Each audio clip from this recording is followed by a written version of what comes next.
Sequel to the ongoing strike by the National Association of Resident Doctors Nard across the country, ADBN-TV visited select hospitals in the Federal Capital Territory and filed this situation report. ADBN's health correspondent, Bong Achibong, now reports. This is a situation report on the ongoing Nard strike across the country. Here at Asokoro General Hospital, there was no doctor on ground to speak to us, but some few patients granted us interview. Here's the report.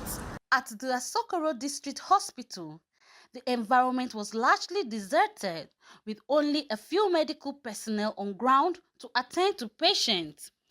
Many waiting areas were empty, and those who turned up for treatment expressed frustration over long waits and limited services. Some patients who spoke with ADBN TV health correspondents described their experiences as disheartening, calling on both the federal government and the striking doctors to resolve the impasse urgently. I came for a checkup. I put to bed 3 weeks ago. So they taking me for checkup today.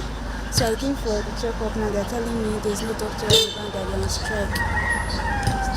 There's nothing they can do till the doctors resume. I'm calling on the government to at least do something for them to come back. Because many patients, if some people have more severe problems than me, that may need immediately attention or to see the doctor. So I'm pleading on the government to at least do something for us. I came for not really check up. I have a test to run here. And the test was carried out, but the result is supposed to be out by tomorrow, and I'm having an appointment on Tuesday. So I don't know if I'll be able to see a doctor on that Tuesday because they told us that the doctors are on strike. The story was similar to that of Asokoro at the Wuse General Hospital, where the ADBN TV crew observed an almost empty compound.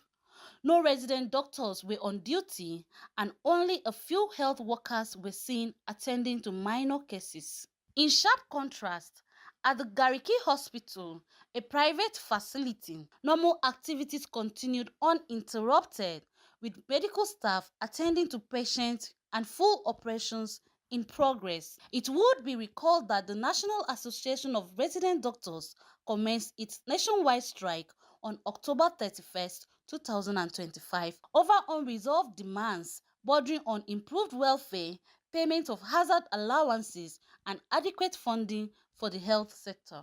This is going to be the mother of all strike. Government have threatened us with no work, no pay. They've said they will sack us. They've said all sorts of things, but we're ready for it. We're ready for that. I will push through. If government fails to meet these demands, I guarantee you that we're going on this strike. Nothing will stop us from going on this strike. Enough is enough. We've taken so much and we've given this government a long rope. I think time has come for us to take actions. Mine is an appeal. It's a passionate appeal to Mr. President, the Minister of Health, and all Minister of Finance and all the people involved in these issues, all right? That there is still a window to avert this strike. Today is Wednesday. The strike is billed for Saturday. I can guarantee you if these issues are critically looked into and addressed very well, to our satisfaction, by the time we take it back to the Congress, I guarantee you we can avert this strike. So it's a passionate appeal. It's not like we want to go on strike, but we are begging at this point that government they just need to do the needful. Meanwhile, the federal government, through the Minister of State for Health and Social Welfare, Dr. Isiaq Salako, has assured Nigerians that dialogue is ongoing with the union to reach an amicable resolution and prevent a total shutdown of health services in public hospitals across the country. We have also put together a committee in the ministry to develop a universal protocol for engagement of locum staff in our hospitals. And resident doctors have been asked to nominate 2 people to work with the ministry on that committee. And we have developed a policy around health workers migration that we're using to address the shortage of manpower in the health sector in Nigeria. We're expanding our capacity to train health workers. The President has approved the increase of the retirement age for clinical health workers to 65 years. And that process is just going through the establishment procedures for it to become active and implemented. So these are mechanisms that we have put in place to ensure that we address these issues. Berebong Achibo, ADBN News.